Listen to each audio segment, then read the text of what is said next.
ያንቺ ባል የኔ ሚስት ግን መልአክም ሰይጣንም አይደለ ሰው ናት ሰው ነው ማለት ነው። በነገራችን ላይ የንስሐ አባት አልጋ ላይ ከሚደረገው ግንኙነት ጀምሮ እስከ ኪችን ድረስ ያገባዋል። ካለማዊ ጋብቻ መንፈሳዊ በምንድነው የሚለየው? ምናልባት ሰይጣን እንዲያመት ፈቃድ ቢወጣ ወይም ደግሞ እንደው ረፍት ቢወጣ ወክለው መስራት የሚችሉ አረመኔ ሰዎች የተመረጡት ከተበላሸ ትዳር እንደሆነ ብዙዎች ይናገራሉ። ግን እኛ የምንጣለው በተራና በትንንሽ ነገር ነው። እኛ ክርስቲያን ስንሆን ሰውነታችን ትተን አይደለም ክርስቲያን ይሆን። ብዙ ሰው ንስሐ አባቱን አያገኝም። አንድ ሰው ለማግባት በሶስት ጉዳዮች ሙሉ መሆን አለበት እንላለን። ሴትነት፣ ሚስትነትና እናትነትን መለየት አለብን። ሚስት ለባሏ የሚገባውን ታድርግለት።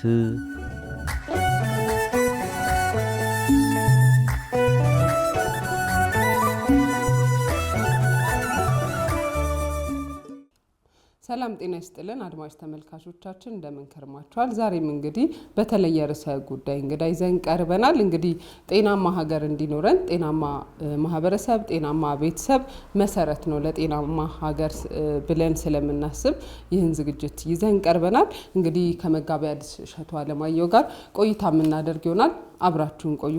መጋቢ ሐዲስ እሸቱ እንግዲህ ፈቃደኛ ሆነው ሀሳቦትን ለማጋራት ስለመጡ ከልብ አድርገን እናመሰግናለን። እኔም እግዚአብሔር ይስጥልኝ ሐሳቤን ለማካፈል ጊዜውና ቦታው ስለተመቻቸልኝ አመሰግናለሁ። መልካም ወደ ጉዳያችን ስንገባ እንግዲህ ለአንድ ሀገር መሰረት ቤተሰብ ነው። ቤተሰብ ጤናማ ከሆነ ማህበረሰብ ጤናማ፣ ሀገር ጤናማ እያለ ይቀጥላል። እዛ ላይ ትኩረት አድርገን እንነጋገራለንና እንደ ሀገር ከፍተኛ ችግር ውስጥ ነው ያለነው ብዬ አስባለሁ። ምክንያቱም አሁን በዚህ 3 ወር ውስጥ እንኳን የወጣ መረጃ የፍቺ መጨመር ነውና ስለዚህ መሰረቱ ላይ ጋብቻ ላይ መስራት አለብን ብለን ስለምናስብ ነውና እንደው እስቲ ቅድመ ጋብቻ ላይ እንሂድና ቅድመ ጋብቻ ላይ ምን መደረግ አለበት የሚለውን ቀጥታ ወደዛ እንግባ። ምክንያቱም ጋብቻው ከቅድመ ጋብቻ ነው የሚጀምረው፣ ከጥንቃቄ፣ ከጸሎት፣ ከተለያዩ ነገሮች ነውና ቅድመ ጋብቻ ላይ ምን ማድረግ አለብን? እስቲ በጣም ጥሩ ጥያቄ ነው። እንደተባለውም ጤነኛ ሰው ጤነኛ ማህበረሰብ ጤነኛ መንደር ሰፈር ይፈጥራል። ጤነኛ ሰፈርና ጤነኛ መንደር ተጠራቅሞ ሀገር ይሆናል። ጤነኛ ሀገሮች ደግሞ ተጠራቅሞ አህጉር እንላቸዋለን፣ ሀገሮች ይሆናሉ። ኮንቲኔንት አፍሪካ፣ እስያ፣ አውሮፓ እንግዲህ የሀገሮች ጥርቅም፣ ሀገሮቹ የመንደሮች ጥርቅም፣ መንደሮቹ ደግሞ የግለሰቦች ጥርቅሞች ናቸው እና አንድን ግለሰብ አንድን ትዳር የሁለት ወንድና ሴትን ትዳር ጤነኛ ማድረግ አጠቃላይ ለዓለም ጤነኝነት ለዓለም ሰላም አስተዋጽኦ ማድረግ ነው። ምክንያቱም አንዳንድ ያጠኑ ሰዎች አብዛኛው በዓለም ላይ ጨካኝ፣ አረመኔ፣ ደም አፍሳሽ፣ ገዳይ የሆኑ ግለሰቦች የተለየ ጠባይ አካላቸው አራያቸው የሥላሴ ምሳሌያቸው የሥላሴ አራያቸው የሰይጣን የሆነ ሰይጣንን የሚወክሉ ምናልባት ሰይጣን እንዲያመት ፈቃድ ቢወጣ ወይም ደግሞ እንደው ረፍት ቢወጣ ወክለው መስራት የሚችሉ አረመኔ ሰዎች የተመረጡት ከተበላሸ ትዳር እንደሆነ ብዙዎች ይናገራሉ። በአባት መጥፎ ጠባይ፣ በእናት መጥፎ ጠባይ ወይ በሁለቱም ወይ ከሁለቱ ባንዱ በተበላሸ ከዛ ማህበረሰብ የሚወጣው ዘር የሚወጣው ልጅ ሀገር ያጠፋል። ወዘር ዘይወፅ ምስካበ ተአዳዊ ሕግ ይከውን ለቅጥቃጤ ወህርት ምና ነው። ሰሎሞንን በጥበብ መጽሐፉ ላይ ሲናገር ከተአዳዊ ሕግን ከሚያፈርስ ትእዛዝን ከሚጥስ ለሰብናው ለህሊናው ለማንነቱ ከማይጨነቅ ትዳር የሚወጣ ልጅ ለጥፋት ይሆናል ነው የሚለው። ሀገር ያፈርስ። እንግዲህ ይሄን ነገር የተናገረው ሰሎሞን ነው። ታውቂያለሽ፣ ሰሎሞን በሴት ወርቆ ለመነሳት ከሰሎሞን የተሻለ ማስረጃ ሊመጣ ይችላል። ሰሎሞን ከዛ ከገና ነው ክብሩ በቤተ መንግስቱ አማካሪው እግዚአብሔር ነበር፣ አነጋጋሪው እግዚአብሔር ነበር። ታውቂያለሽ፣ ዛሬ የጠቅላይ ሚኒስትር አማካሪ የፕሬዝዳንቱ አማካሪ ይባላል አይደለም? ትልቅ ማዕረግ ነው። የሰሎሞን ቤተ መንግስት ልዩ አማካሪው እግዚአብሔር ነበር። በዚህ ውጣ በዚህ ግባ። ምክንያቱም የነገሰው በ12 ዓመቱ ነው። መውጫዬ መግቢያዬን አላውቅም፣ በትልቅ ህዝብና ላይ የነገስኩት ማስተዋል ስጥ ብሎ ባመለከተው መሰረት እግዚአብሔር ደግሞ ሙሉ ፈቃዱን ሰጥቶት መውጫ መግቢያውን አስተዳደሩን ሲመራለት ፍርድ ሲገልጥለት የነበረው እግዚአብሔር ነው። ይህንን እግዚአብሔር ያጣው ለሴቶች በነበረው የተበላሸና የረከሰ የቆሸሸ አመለካከት ነው። ምክንያቱም በመጽሐፈ ነገሥት ቀዳማዊ ምዕራፍ 11 ላይ በሰፊው ተጽፏል።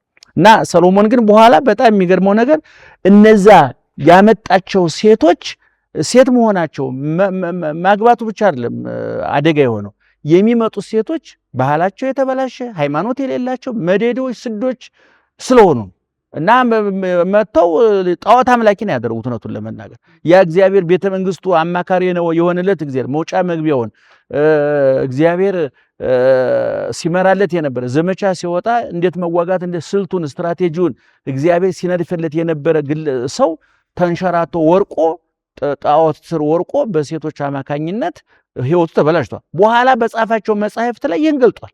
ከንቱ ከንቱ ከንቱ ሁሉ ከንቱ ብሎ ገለጠና ሴት ልጅ ለባሏ ዘውድ ናት፣ ሚስትን ያገኘ በረከትን አገኘ፣ ሀብትና ባለጸግነት ከእናት አባት ይወረሳል፣ መልካም ሚስት ከእግዚአብሔር ዘንድ ናት ብሎ ስለ ሴት ስለ አንድ ሚስት አስፈላጊነትም ስለ መጥፎ ሴት ጠባይም እንደ ሰሎሞን አምልቶ አስፈቶ የተናገረ ሰው የለም።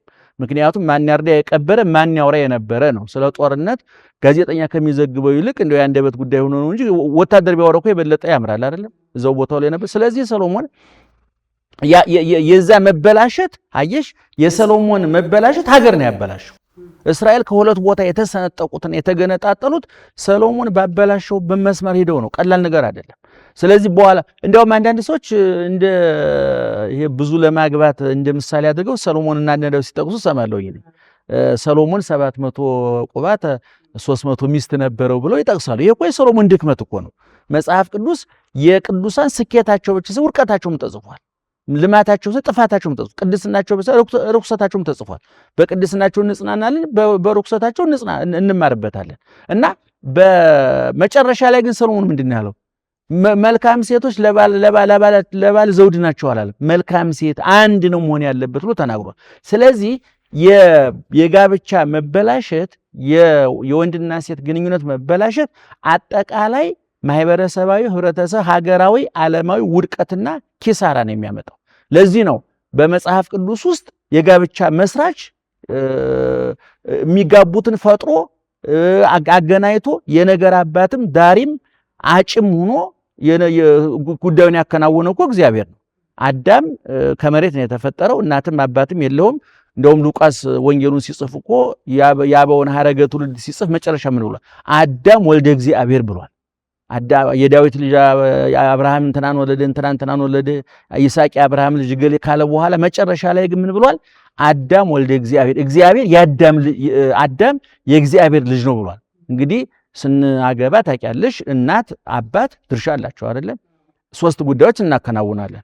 አንደኛ በሽምግልና ለእናት ለአባት እናሳውቃለን፣ በተክሊል ለእግዚአብሔር እናስታውቃለን፣ በሰርጋችን ደግሞ ለማህበረሰቡ እናሳውቃለን።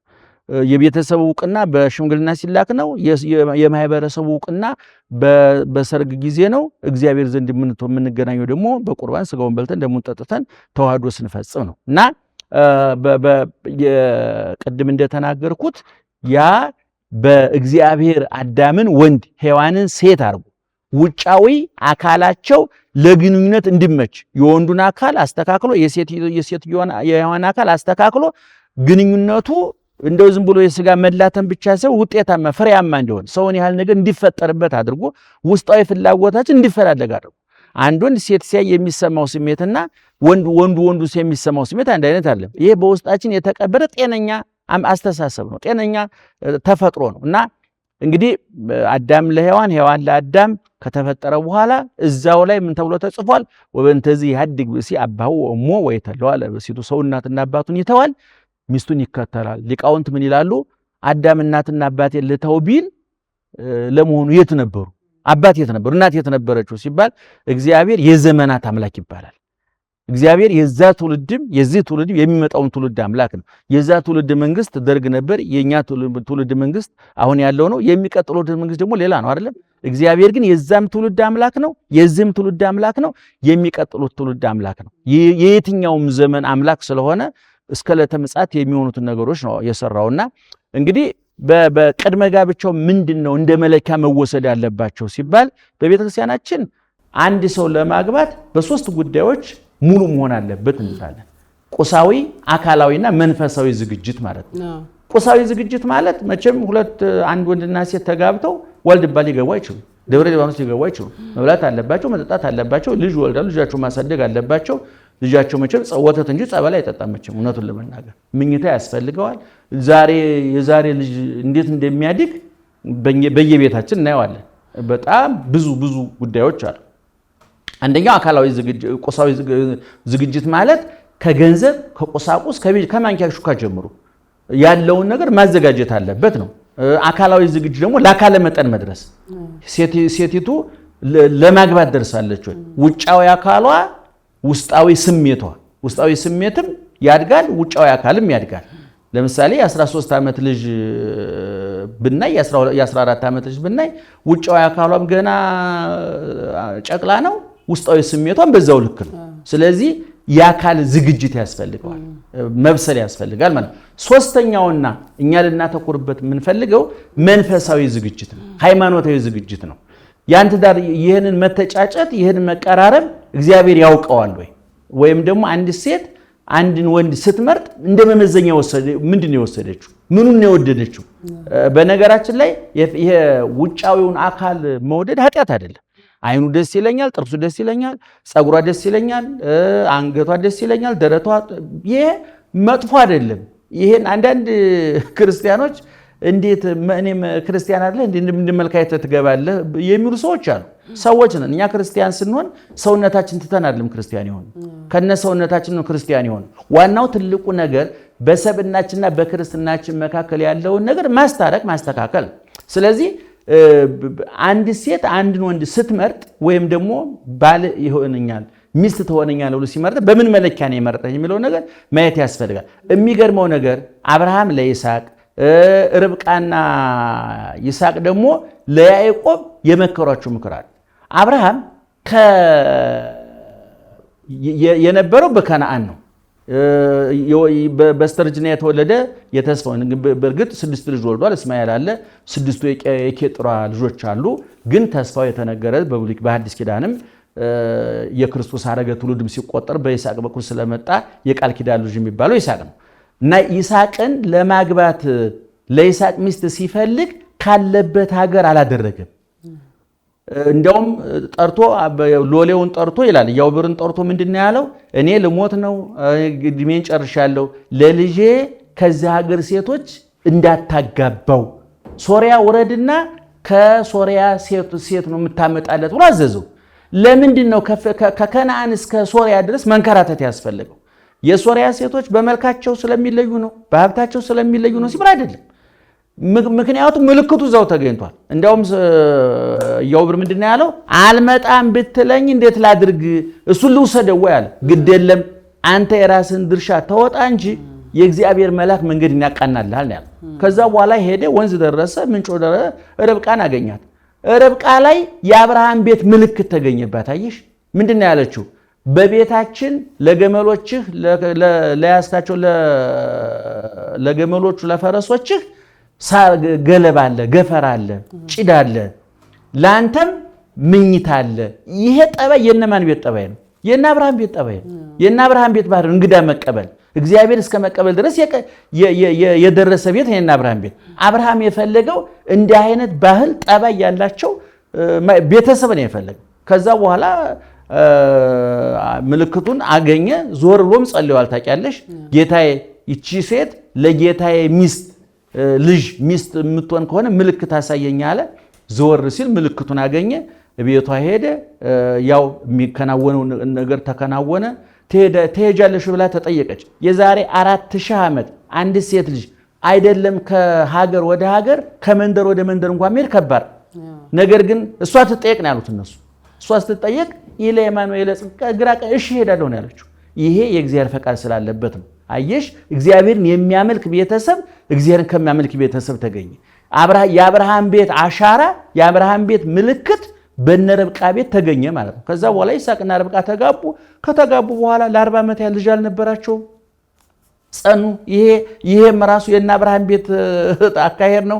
መፈተኛ፣ መጽኛ፣ መክበሪያ ነው። የቀላል ነገር አይደለም። ይስሐቅ በኦሪት ዘፍጥረት ምዕራፍ 25 ቁጥር 21 ላይ ስታነቢ ይስሐቅም እግዚአብሔርን ፈጣሪውን ለመነ፣ እግዚአብሔር ልመናውን ሰማው፣ ሚስቱም ርብቃ ጸነሰች። በጸሎት የምትጸንስ ሚስት የአብርሃም ቤት ጠባይ ነው፣ የአብርሃም ቤት ምልክት ነውና አሁን ይሄ እንግዲህ ቅድመ ዝግጅቱ ነው። አየሽ ከዛ በኋላ ኢያዕብር ይዟት ሲመጣ እንዳጋጣሚ ሩቅ ስለነበር ብዙ ጊዜ ቆይቶ ስለመጣ ይስሐቅ እናቱ ሙታ በድንኳን ተቀምጦ ነበር ይላል። ሲያያት ወደ ቤቱ አገባት፣ ሚስትም ሆነችው፣ የእናቱን ሞት አስረሳችው ይላል እዛው ላይ መጽሐፍ ቅዱስ ላይ። አየሽ እንግዲህ የእናቱን ምትክ አገኘ ማለት ነው። የእናቱን ምትክ ያገኘው በሴትነቷ ብቻ አይደለም፣ በአምልኮቷ፣ በሃይማኖቷ፣ በጥንካሬዋ። እንግዲህ ርብቃ ቀላል ነገር ትልቅ ሴት ናት። በመጽሐፍ ቅዱስ የክርስቶስ ሐረገ ትውልድ ሲቆጠር የቅድም አያቶቹ እነ ርብቃ እነ ይስሐቅ ናቸው። እንግዲህ የተደረገ ቅድመ ጥንቃቄ ነው። በኋላም ርብቃ ካደገች በኋላ ያዕቆብን ከዛ ሀገር ሴቶች ሚስት እንዳታገባ ነው ያለችው። መልሳ እሷም ደግሞ እንደገና ልጇን ከዛ ሀገር ሴቶች ለምንድን ነው ሲባል ቅድም እንዳልኩሽ የመልክ ጉዳይ አይደለም፣ የሀብት ጉዳይ አይደለም፣ የሃይማኖት ጉዳይ ነው። መዴዴዎች ናቸው፣ ስዶች ናቸው፣ እግዚአብሔርን አያውቁም፣ ጣዖት አምላኪዎች ናቸው፣ ሕሊና አይምሮ የላቸው። ስለዚህ ከዚህ እንዳታገባ ብሏል። እሱም ሂዶ ሶሪያ ወርዶ ራሔልን ያገባ። ስለዚህ ምንድነው ቅድም እንዳልኩት ቅድመ ጋብቻው ላይ ጥንቃቄ ሊደረግበት ይገባል። እንደ መለኪያ የምንወስዳቸው የቅድሞቹ ቁሳዊ፣ አካላዊና መንፈሳዊ ያልናቸው እንደ ቅደም ተከተል አንደኛ ምንድነው እስካልን እንደኛ መንፈሳዊ ነው። ምክንያቱም መንፈሳዊ ጉዳይ ቁሳዊውን ጉዳይ ያስተካክለዋል። አካላዊ ጉዳይ ምንም ለድርድር የሚበቃ አይደለም። በአሁኑ ጊዜ ብዙ ምክር የሚያስፈልገው ነው። ሁሉም ከፍ ካለ በኋላ ስለሚያገባ ይሄ በጥንት ጊዜ በ10 ዓመት በ12 ዓመት ልጆች በሚዳሩበት ጊዜ የተቀመጠ መለኪያ ነው። በነገራችን ላይ በጣም ጨቅላ ሆነው እንዲያገቡ እንደሚመከረው ሁሉ ወደ ላይም እንዲገፋም አይመከርም። ይሄንንም ወነቶ እንደው መቼም ይጎመዛል እናውቃለን፣ ይከብዳል እናውቃለን። ግን በግድ መናገር ስላለብን ነው። በልጅነት በህፃንነት ማግባት አካላዊ ዝግጅት እንደሚያስፈልገው ሁሉ አካል ከፈዘዘ፣ ከደነዘዘ፣ ከበረደ፣ ከቀዘቀዘ በኋላ ማግባትም ደግሞ ሌላ የራሱ ጉዳት እንዳለው የሕክምና ሰዎችም ይነግሩናል፣ የሃይማኖት መጻሕፍትም ይነግሩናል። መልካም ጥሩ አንስተውታልና እንደው ካነሱት አይቀር መንፈሳዊነቱ ላይ እናተኩር። ከዓለማዊ ጋብቻ መንፈሳዊ በምንድን ነው የሚለየው የሚለውንም ብናነሳ እንግዲህ ቅድም እንዳልኩሽ ነው። እኛ ሰውም ክርስቲያንም ነን። ይህን በደንብ ማወቅ ያስፈልጋል። ለምሳሌ እዚህ ሀገር የሚኖር ሰው ኢትዮጵያዊ ነው፣ በዜግነቱ ሰው ነው፣ በተፈጥሮ ክርስቲያን ወይም ክርስቲያን። አሁን ስለ ክርስትና እያወራን ስለሆነ ኦርቶዶክሳዊ የተዋህዶ ልጅ ነው በሃይማኖቱ። ስለዚህ ሶስቱን አስታርቆ መኖር አለበት። እንደ ሰውነታችን ለምሳሌ አንድ ዓለማዊ ሰርግና ለሰርጉ በሬ ቢያርድ እኮ ዓለማዊም ሰው በሬ ነው የሚያርደው፣ ይሄኛው በሬ ነው የሚያርደው። ድንኳን ቢተክል የሚተክላል፣ አዳራሽ ቢከራይ የሚከራያል። እነዚህ እንደ ሰውነታችን የተፈቀዱልን ነገሮች በጠቅላላ ተፈቅደውልናል። ነገር ግን ትልቁ ጥያቄ የሰው ደስታ የሚሟላው ሰፊ አዳራሽ፣ ውድ መኪና በማዘጋጀት ብቻ ፍጹም ሊሆን ይችላል ወይ ነው። እንግዲህ በመንፈሳዊው ጋብቻ ቅድሚያ የሚሰጠው እግዚአብሔር ሃይማኖት። በዓለማዊ ጋብቻ ታውቂያለሽ፣ አዳራሹ ምን እንዴት እንደሆነ የመኪናው የቁሳቁሱ ጉዳይ ነው። በዛ አንቺ በውብ አዳራሽ ብታገቢ፣ የመጨረሻ ውድ የተባለ የሰርግ መኪና ብትይዢ፣ ውድ አበባ ቢደረግልሽ፣ ውድ ልብስ ብትለብሽ፣ ይሄ ከሃይማኖት አንጻር ኃጢአት አይደለም። ነገር ግን ይሄ ብቻ በቂ ነው ወይ ነው። አየሽ የዕለት እንጀራችንን ስጠን የሚለውን ሊቃውንት ሲተረጉሙ በሰው ውስጥ ባህሪ እንስሳዊ ባህሪ መላካዊ አለ ብለዋል። መላካዊ እንስሳዊ ባህሪ ይሄ የምንጋራው ከዓለሙ ጋር የምንጋራው ማለት ነው። መላካዊ ባህሪ ደግሞ ክርስቲያናዊ ባህሪ ነው። ስለዚህ የዓለሙ ጋብቻ በኬክ ሲደመደም የኛ ግን በስጋው ደሙ ነው የሚደመደም። የዓለሙ ጋብቻ በሻምፓኝ ሲደመደም የኛ ግን በክርስቶስ ደሙ ነው የሚደመደም። ስለዚህ አንደኛ፣ ሁለተኛ ደግሞ ለቤቱ ኃላፊነት ሙሉውን የሚወስደው እግዚአብሔር። ቃና ዘገሊላ የተሻለ ሰርግ ቤት እናቱንና ከነ ደቀ መዛሙርቱ ጠሩት ይላል። ከመጡ በኋላ እውነቱን ለመናገር እነሱ የጠሩት ወይን ያልቅብናል ውርደታችንን ይሸፍንልናል ብለው አይደለም። እንደዛ ቢሆን የአየር ባየርን የብልጥ አካሄድ ነው የሚሆን። እነሱ በየዋህነት እንደ ቤተሰብነታቸው ጠሩት። እሱ ግን ከመጣ ዘንድ እግዚአብሔር ተጠርቶ የጎደለ ሳይሞላ የጠመመ ሳያቃና ሄድምና አብራም ያለችው እናቱ ናት። በእናቱ ጠያቂነት የቤቱን ሀፍረትና ውርደት ገፏል። እንግዲህ ይሄ ማለት ምን ማለት ነው? ሰፋ ስናደርገው እግዚአብሔር ያለበት ትዳር ውሃ የሚሉ ብዙ ነገሮች ሊገጥሙት ይችላል። ብዙ ነገሮች ሊበላሹ ይችላል። ገንዘብ የማይመልሳቸው ጥያቄዎች በትዳራችን ቢመጡ፣ ጤና የማይመልሳቸው፣ ቁሳዊ ነገር የማይመልሳቸው፣ ውብ ቤት መገንባት፣ ውድ መኪና መግዛት፣ ገንዘብ ማከማቸት፣ መሰረታዊ ለመኖር ከሚያስፈልገው በላይ ዓለማዊ ነገር ቢከማች እንኳን እግዚአብሔር በህይወታችን ያለውን ቦታ ሊተካ አይችልም። ስለዚህ መንፈሳዊ ጋብቻ ከዛኛው የሚለየው ምንድነው? የመንፈሳዊ ጋብቻ የበላይ ጠባቂው እግዚአብሔር ነው። የነዛኞቹ የበላይ ጠባቂ ግን ራሳቸው ናቸው። መልካም። እዚህ ላይ ይሄን ያህል ካልን እንግዲህ እርስዎም በጋብቻ የቆዩ ሰው ኖት። እንግዲህ 13 ዓመት አካባቢ በጋብቻ ኖረዋል። 4 ልጆችንም አፍርተዋልና ጥሩ ልምድ ይኖሮታል። ከህይወት ራሱ በህይወት ልምድ ራሱ የምናመጣው ልምድ ስላለ እሱንም ያጋሩናልና እንደው በህይወት ልምዳችን በትዳር ውስጥ ብዙ ውጣ ውረዶች አሉ፣ ብዙ ፈተናዎች አሉ። ነገሮች አልጋ ባልጋ አይሆኑም እና ስንጋባ መንፈሳዊ ላይ ነው ማተኩረው። አሁንም በመንፈሳዊ ስንጋባ ምንገባው ቃል አለ። መከነች ሰነፈች ብዬ ላልተዋት አጣነጣ ብለን ትልቁን ነገር ቃል እንገባለን። ግን እኛ የምንጣለው በተራና በትንንሽ ነገር ነው። ከዛ እነዛ ትንንሽ ነገር ተራዎቹ ተጠራቅመው ወደ ፍቺ ያመራሉ። እና እንደው ይሄ እዚህ ላይ ምን ይላሉ? እርስዎ እንዴት አለፉት? ያጋጠሙት በጣም ጥሩ። እንግዲህ እኔ እንዳልሽው ጋብቻ ከፈጸምን 13 ዓመታችን ነው። እግዚአብሔር ይክበር ይመስገን 4 ልጆችም አሉን። እንግዲህ 13 ዓመት ልምድ ለማካፈል በቂ ነው አይደለም የሚለው ጥናት ያስፈልገዋል። ምክንያቱም እዚህ ሀገር 40-50 ዓመት የሞላቸው ግዙፍ በጣም አንጋፋ እናት አባቶች አሉበት ሀገር።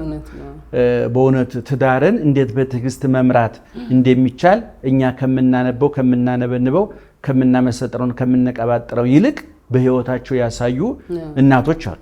40 ዓመት 50 ዓመት ልጆችን የእንጀራ አባት አላሳይም ብለው እየተደበደቡ ጭምር ትዳርን መሸከም የሚችል ጫንቃ መሆኑን እኛ ከምንጠቅሰው ይልቅ ጥርስ የሆኑ እናትና አባቶች ባሉበት ሀገር ላይ እኔ በ13 ዓመት ልምድ አካፍላለሁ ብዬ አፌን ልከፍት አልችልም። ነገር ግን እኔ ላለፉት 18 ዓመታት ባለትዳሮችን አስተምሬያለሁ። 3 አይነት ሰዎች፣ አንድ በጋብቻ የኖሩ ሰዎች። እኔ በጣም የሚገርመኝ ነገር 30 ዓመት 35 ዓመት አብረው ኑሮ የተጣሉ ሰዎች ገጥሞኛል። 37 ዓመት አብረው ኑረው ልጆቻቸው የዳሩ ጭምር ባልና ሚስት ሲጣሉ ገጥሞኛል። እንግዲህ የእድሜው መብዛት ላለመጣላቱ እንደማረጋገጫ ልትወስዱ አትችልም ማለት ነው። በሁለተኛ ደረጃ ደግሞ የምንመክራቸው ወደ ጋብቻ ሊገቡ ወስነው ትምህርት የምናስተምራቸው ሰዎች አሉ። እንደገና ደግሞ እንዴት ማንን ላግባ ምን ላግባ ብሎ ደግሞ የሚጠይቁ ሰዎች ደግሞ አሉ። እንግዲህ በሁሉም በኩል ያየነው ነገር ምንድነው? አንደኛ እኔ አንቺ አንድን ወንድ ስታገቢ እኔ ከዚህ በፊት በዓለማዊ መድረክም ተናግሬው አውቃለሁ። የምታገቢው መልአክም ሰይጣንም አይደለም። ይህን ማወቅ ያስፈልጋል። መልአክ ከሆነ ስህተት የለውም ማለት ነው። ሰይጣን ከሆነ ደግሞ ጥሩ ነገር የለውም ማለት ነው። ያንቺ ባል የኔ ሚስት ግን መልአክም ሰይጣንም አይደለ፣ ሰው ናት፣ ሰው ነው ማለት ነው። ሰው ማለት ደግሞ ሊያጠፋም ሊያለማም የሚችል ነው። ሌባውም ፖሊሱም እኮ ሰው ነው አይደለ? በሽተኛውም ዶክተሩም እኮ ፖሊስ ነው። ዓለም ላይ አረመኔ የምታያቸው እነ ሂትለር ሰው ናቸው፣ እነ ማዘር ትሬዛ ሰው ናቸው። ስለዚህ ሰው በጣም ሲከፋ ሰይጣን ወደ መምሰል ሊያድግ ይችላል። በጣም ሲቀደስ ደግሞ እግዚአብሔር ወደ መምሰል ደረጃ ይደርሳል። ሐዋርያው ቅዱስ ጳውሎስ እኔ ክርስቶስ መስያለሁና እናንተ ምንን ምሰሉ ማለት ደረጃ ሊደርስ ይችላል። ስለዚህ ባልሽ መጀመሪያ ሰው እንደሆነ ተረጅለት፣ ሰው እንደሆንሽ ይረዳልሽ። ስታጠፊ የማይገርመው ስታስደስችው እንደቦረቀ ሁሉ ስታሳዝኘው ደግሞ ስታጠፊ ደግሞ ሊሳቀቅ አይገባም። ምክንያቱም ሚስቱ ሰው ናት ነው። በቃ እኔ ይሄንን ብዙ ሰው ሲሰታ ያለው ይሄንን ከያዝን በኋላ ብዙውን ትዳር እያመሰው እየበጠበጠው የመጣው ምንድነው? ሐዋርያው ቅዱስ ጳውሎስ በቆሮንቶስ 7 ላይ በሚገባ ጽፎታል። በቆሮንቶስ 7 ላይ የተናገረው ምንድነው? በመጀመሪያ ደረጃ የአንድ ትዳር በሽታው ችግሩ ምንድነው ብትኝ የመብትና የግዴታ መዛባት። አንቺ ግዴታሽ ሁልጊዜ መብትሽ ነው የምትጠይቂው፣ ወይ ባልሽ መብቱን ነው የሚጠይቅሽ። ትዳር ግን ሁልጊዜ መብት መጠየቂያ ብቻ ነው ወይ ግዴታ? በቃ በነገራችን ላይ ትዳር ብቻ እኮ አይደለም፣ ማንኛውም የሰው ልጅ ጤናማ ህይወት በመብትና በግዴታ የታጠረ ነው። መብትሽ ግዴታሽ የሚጣፍጥሽ ለምንድን ነው? መብት ስላለው ነው። ግድ መብትሽ ተጠንቅሽ የምትጠቀምበት ለምንድን ነው? በግዴታሽ ተወተሻ ማይጣሽ ስለሆነ ነው። ለምሳሌ ወር ላይ ደሞዝ ለመቀበል እኮ 30 ቀን መስራት አለብሽ። መብራቱን እንደልብሽ እያበራሽ ማድረግ ትችያለሽ። በሩ ግን መቆጣድ እንዳለ መርሳት የለብሽ። ህይወት በመብትና በግዴታ ያታጠር ነው። ይሄን ቅዱስ ጳውሎስ ሲያብራራ ምን አለ? ሚስት ለባሏ የሚገባውን ታድርግለት። ምን ማለት ነው ይሄ? የሚገባውን ታድርግለት ማለት መብቱን ይጠቀም፣ እሷ ደግሞ ግዴታዋን ትወጣ ማለት ነው። እንደዚህ ብሎ አልቆመም ቅዱስ ጳውሎስ። ባልም ለሚስቱ የሚገባትን ያድርግላት። በዚህ ጊዜ ደግሞ ቅድም መብቱን ተጠቅሞ አልነበረም? አሁን ግዴታውን እየተወጣ ነው፣ እሷ መብቷን እየተጠቀመች ነው። ጤናማ ህይወት የሚመራው በዚህ ነው። እዛው ላይ ቀጥሎ ምን አለ? ሚስት በገዛ ስጋዋ ላይ ስልጣን የላትም፣ ባል በገዛ ስጋው ላይ ስልጣን የለውም። ስልጣን የሚስቱ ነው፣ ስልጣን የባሏ ነው። ምክንያቱም በአንድ ቤት ውስጥ ሁለት ባለስልጣኖች ሙሉ እኩል ስልጣን ያላቸው፣ አንዱ ሚኒስትር ግዴታ አይደለም። በነገራችን ላይ አንዳንድ ጊዜ ይህ እንዳይዛባ ያስፈልጋል። በአንቺ ሰውነት ላይ ባለሽ ስልጣን አለው፣ በግልባጭ ነው በባለሽ ሰውነት አንቺ ምን አለሽ? ስልጣን አለ። ስለዚህ ሁለታችሁ ምንድን ናችሁ ማለት ነው? ባለሙሉ ስልጣን ናችሁ ማለት ነው። ይሄ ሲሸራረፍ ነው አደጋ የሚያመጣው። ይሄ ሲሸራረፍ መብቱን አላሟላችልኝም። ለምሳሌ ስገባ እወድሃለሁ አላችኝ ሊል ይችላል። አንድ ሰው እወድሻለሁ ብሏታል ወይ? ስወጣ አልሳመችኝም ሊል ይችላል። እሱ ስሟታል ወይ? እሷ ይሄን አላደረገ እሱ አድርጎላታል ወይ? ሁልጊዜ ጎደለብኝን ብቻ ሳይሆን አጉድዬበታለሁኝ ወይ ብሎ መጠየቅ ያስፈልጋል። መብትና ግዴታ ካልተጣጣመ አይደለም ትዳር ሀገር ሊፈርስ ይችላል። ሀገር ሲፈርስ አይተናል። በተለያዩ ሀገሮች የመብትና የግዴታ መዛባት እኮ ነው አይደል? የትልልቆቹ ዓለም ላይ ያሉ ጦርነቶች እኮ የመብትና ግዴታ መዛባት እኮ ነው አይደል? የሰፊውን ጦር ጠቅለሽ ደግሞ ቤት ውስጥ ደግሞ ጦርነት ሊመጣ ይችላል። ስለዚህ እኔ ይሄ እንዴት ሊፈታ ይችላል ሲባል አንድ ወንጌል መማር፣ ሃይማኖትን መማር፣ ወርቆ መነሳት፣ ረክሶ መቀደስ፣ ቆሽሾ መታጠብ፣ ተጣልቶ መታረቅ፣ ተራርቆ መቀራረብ እንዳለ ያሳያል። ቅዱስ ጳውሎስ እኮ በሮሜ በኤፌሶን 5 ከቁጥር 21 ጀምሮ እኮ ተናግሯል እኮ እናንተ ሴቶች ለባሎቻቸው ታዘዙ፣ ቤተክርስቲያን ለክርስቶስ እንደምትታዘዘው እናንተ ወንዶች ሚስቶቻችሁን ውደዱ፣ ቤተክርስቲያን ክርስቶስ ቤተክርስቲያንን እንደወደዳት። በቃ አየሽ፣ ይሄ በመጽሐፍ ቅዱስ ውስጥ የታዘዘ ነው። የገዛ ስጋውን መጥላት የሚቻለው የለምና ብሎ እዛው ላይ ይናገራል። ስለዚህ እኔ መብታችንን ሳንወጣ ግዴታችንን ባንጠይቅ፣ መብታችንን እየተጠቀምን ግዴታችን ብንወጣና ወንጌል ብንማር በዛው ላይ። ሁለተኛ እኛ ጋር አሁን የተፈጠረብን ችግር ምንድን ነው? ለምሳሌ አንቺ በቁርባን ያገባሽው የሆነ ሰው በቁርባን ያገባው። የኛ ችግር ምንድን ነው? በሰርጋችን ላይ ቆረብን አንመለስም። ሁለተኛ እንዳደርስ የተባለ እስኪመስል ድረስ በዛው ነው ጠፍቶ የሚቀሩት። አባቶቻችን የሚሉን ቢያንስ በአመት 4 ጊዜ በየ3 ወሩ ማለት ነው። 12 ወር ለ4 ሲካፈል 3 ወር አይደለም? በ3 ወር 1 ጊዜ ቁርባን ለምን ይጠቅማል ሲባል ዋናውና ትልቁ ስጋዬን የበላ ደሜን የጠጣ የዘላለም ሕይወት አለው ብሎ ስልጣን ሰጥቷል፣ መብት ሰጥቷል። ከዛ ባሻገር ወደ ትዳር ስታመጨው ወደ ማህበራዊ ህይወታችን ስናመጣው ግን ስጋው ደግሞ አስታራቂ ነው። ስጋው ደግሞ ያስታርቃል። ምክንያቱም እንቁረበለሽ እሁድ እንቁረበል ስታስቢ እንደው የረሳሻችሁ ንስሐ አባቶች ልኩ ትዝ ይሉሻል። የረሳሽው ኃጢአት እኮ ትዝ ይልሻል።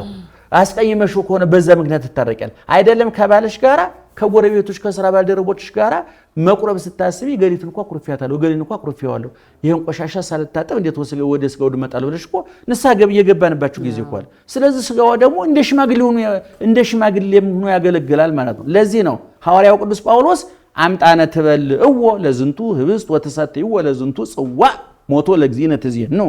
ይሄን ህብስት ይሄን ጽዋ ስትበሉ ስትጠጡ የጌታን ሞት ትናገራላችኋል።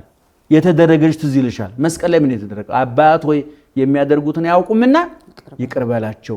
የእሱን ስጋ ነው የምትበይ፣ የእሱን ደም ነው የምትጠጪው። ስለዚህ ይሄን ስጋ ስትበይ ይሄን ደም ስትጠጪ ይቅር ባይ መሆን አለብሽ ማለት ነው። እንግዲህ ክርስቶስ ይቅር እያለ ያለው ልብ አድርጊ፣ እጅ እግሩን የቸነከሩትን በጦር የወጉ በጥፊ የመቱትን እንግዲህ አንቺ ባልሽ አልቸነከረሽም ሚስቴ አልቸነከረችኝም ይቅር ለማለት ተራራ ለምን ሆነ ስለዚህ አንዱ በትዳር ውስጥ ስጋ ወደሙን ለመቀበል በይቅርታ ማካኝነት በደላችንን ይቅር በለን ካን በኋላ ምን እንደምንለው እኛም የበደሉንን ይቅር እንደምንለው ምን ስለዚህ ከተጋባን በኋላ ለቁርባን ጊዜ ለወንጌል ጊዜ ቢኖረን በሶስተኛ ደረጃ ደግሞ ትዳራችንን ከማንም ጋር ባናነጻጽ እና አሁን አንዳንድ የሚገጥሙኝ አሁን ስም አልጠራም እንጂ እኛ ጋር ለትምህርት የመጡ ብዙ ሰዎች አሉ ምን አይነት ፈተና ነው የገጠማቸው ሚስቲቱ ለምሳሌ እኔ ጓደኛ ሆነናል የኔ ጓደኛ የተሻለ ኑሮ ሊኖረው ይችላል ሚስቴ እኔ ነኝ እንጂ ባላ ጓደኛ አይደለም ስለዚህ የዛኛውን የጎረቤቷን ማየት የለባትም ማለት ነው ስለዚህ ትዳራችን መለካት ያለብን በአብርሃም በሳራ እንጂ ባየለ በከበደ በጎረቤት በወርቄ ባልማዝ አይደለም ለመለኪያ የተቀመጡ ሰዎች አሉ የአብርሃም የሳራ ያድርግልሃል የሚባለው ጋብቻ ላይ እንጂ ሰፈር ያለው ወርቄ ጌጥ የከበደና አየለኩ አይባል ምክንያቱም እነዚህ ለጥቅስ አልበቁም ገና አብርሃምና ሳራ ለምን ለጥቅስ በቁ ልጅ ባይኖራቸው ጠንቋይ ቤት እንሂዳል ተባሉ እንፋታ አላሉ አንቺም ሳራም መሰይ ነው ሙሽራዋን ይያልናት ያለነው ሙሽራዋን አንተም አብርሃምን መሰል ነው ይያልን ያለነው በተለያዩ ጉዳዮች ፈተና ቢገጥማቸው እንኳን ተቋቁመውታል ስለዚህ እኔ ኑሯችን ከሌሎች ጋራ ባናነጻጽር ጥሩ ነው ብያስባለሁ የፍቺ መጥፎ ምልክት አይደል የትዳር አሁን ደግሞ በዚህ በያዝነው በጀት ዓመት በ3 ወር ውስጥ ብቻ 10,000 ጋብቻ ተመዝግቦ 3,000 ፍቺ ተፈጽሟል ይሄ መረጃ እንደሚያሳየው ማለት ነው እና በ3 ወር ከ10 ባለትዳሮች 3ቱ ተፋቷል ማለት ነው አዎ ይሄ እንግዲህ አደጋ ነው ትዳራችን አደጋ ላይ ነው ያለው ስለዚህ ሴትነት ሚስትነት ቀደም አንስተውታል እርሱ 40 ዓመት 50 ዓመት ሴቷ እናቶቻችን ብዙ ነገር ችለው አልፈዋል ስለዚህ ሴት ልጅ አሁን የመጣው በዚህ ዘመን እንግዲህ ሴት ልጅ ትሰራለች ውጪ ስራ ውላም ትገባለች ቤትም ያለች ልጆች የምታሳድግም ትኖራለች ሴትነት ሚስትነትና እናትነትን መለየት አለብን በተለይ ደግሞ መንፈሳዊ ጋብቻ ውስጥ ያለን ወይም መንፈሳዊ ሰው ነን ብለን የምናስብ ሰዎች አይደል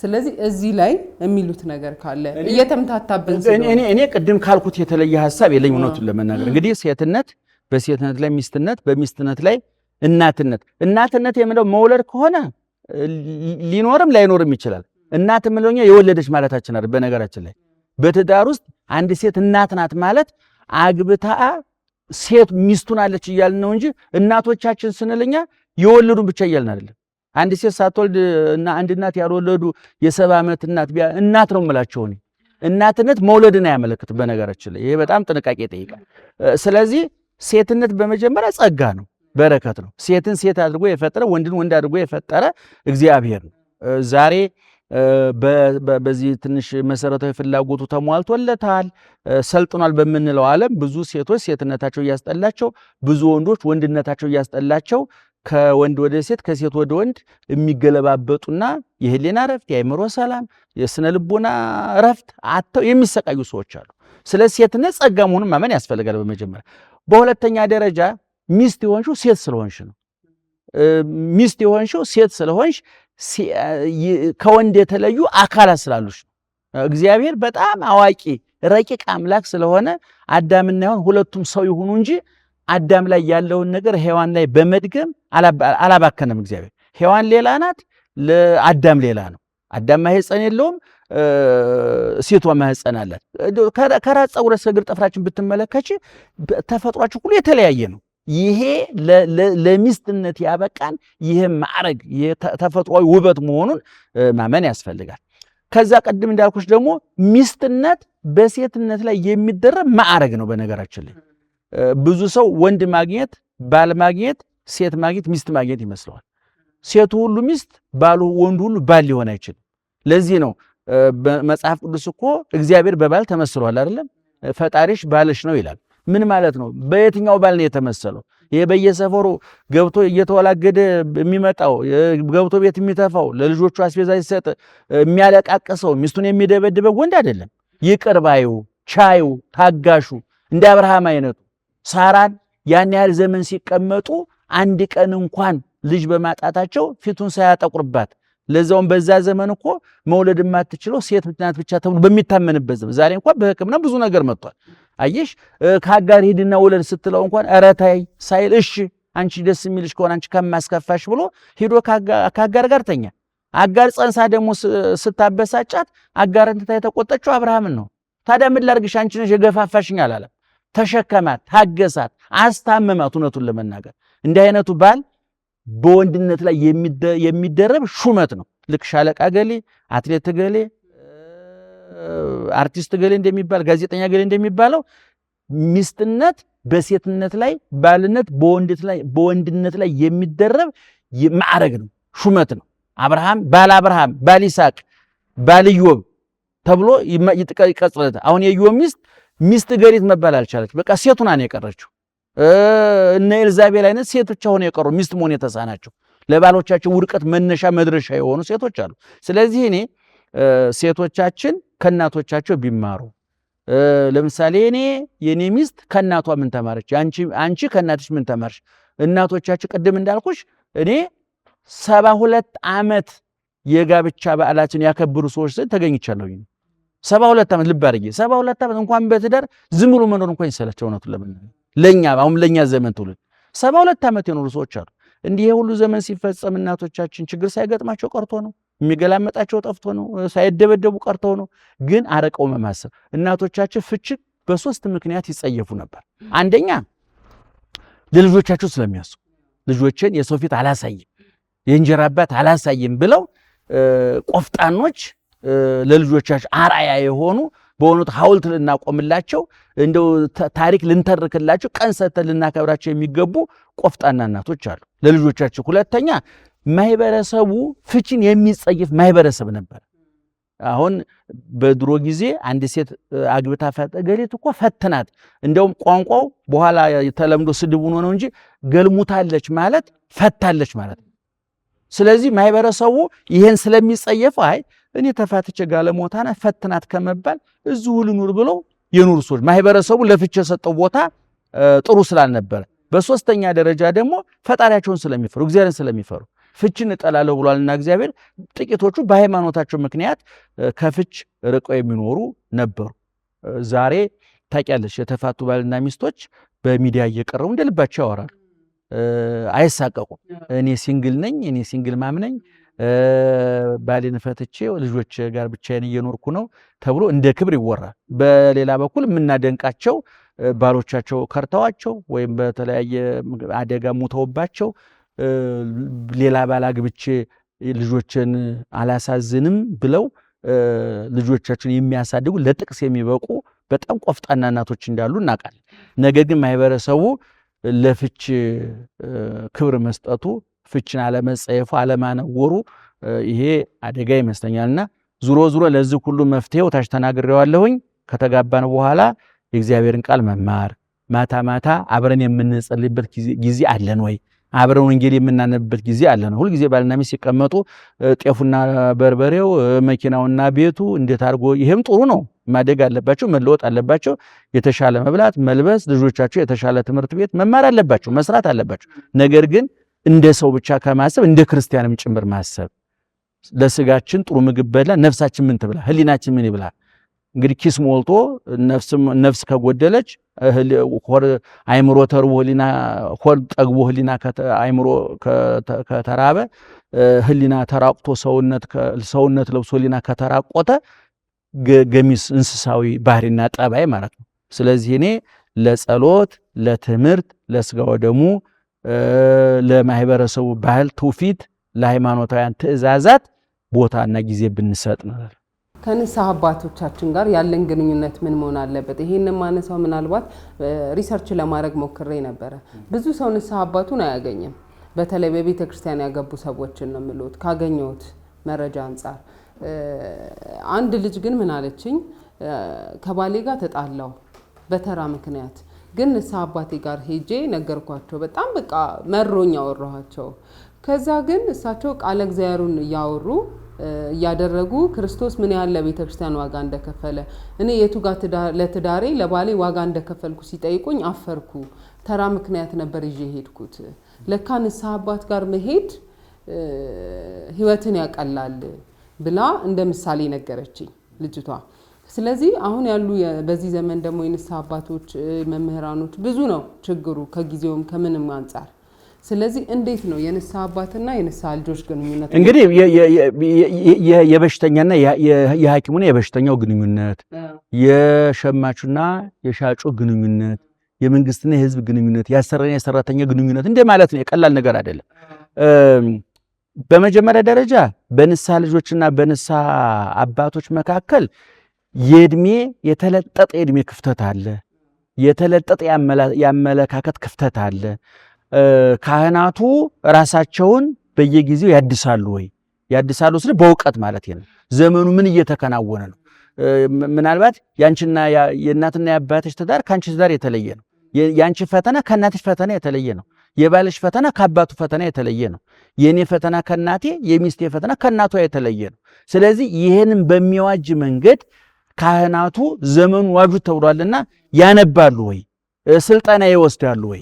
የህዝቡን ስሜት የሚያነቡበትን እንዴ ካህን እኮ የስነ ልቦና መጻሕፍት አሉ። በጋብቻ ጉዳይ የተጻፉ መጽሐፍ ቅዱስ ብቻ እኮ አይደለም። አእምሯችን በተለያየ መንገድ መመገብ አለበት አይደለም። ተመጣጣኝ ምግብ ማለት ሁል ጊዜ ስጋ መብላት ማለት ብቻ እኮ አይደለም። ቆሎም ከተመጣጣኝ ምግብ ውስጥ ድንቹም እኮ ይገባበታል። ስለዚህ ዕውቀት የሚባለው አእምሮ ተመጣጣኝ ምግብ የሚያገኘው የወንበር ትምህርት መደበኛ ትምህርት በመማር ብቻ አይደለም። ከተለያዩ ጽሁፎች ከተለያዩ ልምዶች ከተጻፉ ጽሁፎች ልምድ እናገኛለን። ማህበረሰቡ ምን እየሆነ ነው? ችግሩ ምንድን ነው? እኔ ለምሳሌ መርካቶ ነጋዴ አይደለሁም። ስለ መርካቶ ግን ጥርት ያለ መረጃ አለኝ። ምክንያቱም ስለ መርካቶ የተጻፈው ጽሁፍ አግኝቻለሁ። ስለዚህ አንድ የንስሐ አባት ልጆቼ የቱ ጋር ነው አመለካከታቸው፣ አስተሳሰባቸው የቱ ጋር ነው፣ ዕውቀታቸው የቱ ጋር ነው? በነገራችን ላይ የንስሐ አባት አልጋ ላይ ከሚደረገው ግንኙነት ጀምሮ እስከ ኪችን ድረስ ያገባዋል። በገንዘብሽ ያገባዋል፣ በሩካቤ ስጋች ጉዳይ ያገባዋል፣ በዘመድ ጉዳይ ያገባዋል፣ በመተማመን ጉዳይ ያገባዋል። ምክንያቱም ብዙ ትዳር አደጋ ላይ ይወደቃሉ በአራት ምክንያቱ። አንደኛ በሩካቤ ስጋ አለመስማማት፣ ሁለተኛ በገንዘብ አለመስማማት፣ ሶስተኛ በቤተሰብ ጣልቃ ገብነት፣ አራተኛ ሶስቱ በሚወልዱት ምክንያት አለመተማመን። ይህን መፍታት የሚችለው የንስሐ አባት ነው። በገንዘብ አለስማማ ያሉትን ሰዎች መጽሐፍ ጠቅሶ ሊያግባባቸው የሚችለው ንስሐ አባት ነው። በአልጋ ግንኙነት አልግባባ ያሉ ሁለት ባልና ሚስቶች ሊያግባባቸው የሚችለው ሳይንስ አይደለም፣ የጋብቻ አማካሪዎች አይደሉም። ምክንያቱም እግዚአብሔር ለተፈጸመ ጋብቻ መንደር ያለ የጋብቻ አማካሪ መፍትሄ ይሰጠኛል ብሎ መሄድ እውነቱን ለመናገር በጣም ነውር ነው። ስፔሻሊስቱን ዶክተር ትቶ መንደር ያለ የልምድ ሐኪም ጋር እንደመሄድ ያለ ነው። ስለዚህ ካህናቱ ራሳቸው በእውቀት መገንባት አለባቸው። በምእመናኑ በኩል ደግሞ ካህናቱ ጠበቅ አድርገው ሲይዟቸው አይወዱም። ትልቁ ችግራቸው ጠበቅ አድርገው ሲይዟቸው ይሄን አድርጊ ብለው ግዴታቸውን ሲናገሯቸው ለእሷ አዳልተው ነው እሷን ደግፈው ነው እሱን ደግፈው ነው የሚሉ ሁሉ ይገጥሙ እውነቱን ለመናገር። ስለዚህ እኔ በበጎቹና በረኞቹ መካከል ያለው ግንኙነት ጠንካራ መሆን አለበት። የንስሐ አባት ይሄን ማስተማር አለበት። ቅድም እንዳልኩት ክርስቲያናዊ ግዴታችንን ከትዳራዊ ግዴታችን ጋር ማጣጣም። ንጽጽሩን አይተሽዋል እኮ አይደለም? ክርስቶስና ቤተ ክርስቲያንና አንቺ ነሽ የተነጻጸራችሁት። ባልሽና ክርስቶስ ነው የተነጻጸሩት እኮ።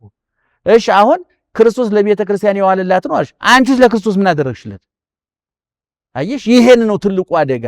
ራስሽን እኔ ቤተ ክርስቲያን ነኝ ብለሽ መመደብ፣ ራስሽን ማክበር፣ ከፍ አድርገሽ ማየት ራስሽን። ባልየውም ደግሞ እኔ ተራ ሰው አይደለሁም የክርስቶስ ምሳሌ ሆኛለሁና የተመሰልኩበት ክርስቶስ ላዋረደው አይገባም ብሎ ራሱ መገምገም አለበት።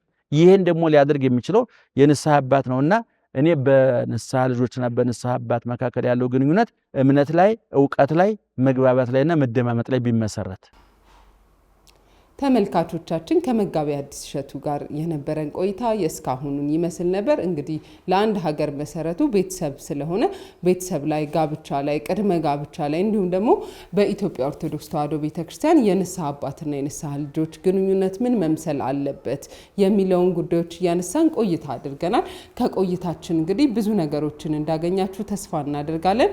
እንግዲህ በጽዮን ዩቲዩብ ቻናል በቤተሰብ ላይ፣ በጋብቻ ላይ፣ በልጆች አስተዳደግ ላይ ትኩረት አድርጎ እንዲሁም ሌሎች ማህበራዊ ጉዳዮችን ደግሞ እየዳሰሰ የተለያዩ እንግዶችን ወደ እናንተ ይዞ የሚቀርብ ይሆናል። የዚህ ቻናል ቤተሰብ በመሆን እንግዲህ የተለያዩ ሀሳቦችን እንድትወስዱ ከወዲሁ እንጠይቃለን። በጽዮን ዩቲዩብ ቻናልን ሰብስክራይብ እያደረጋችሁ ቤተሰብ ሁኑ። እናመሰግናለን። ቸርን ሰንብት።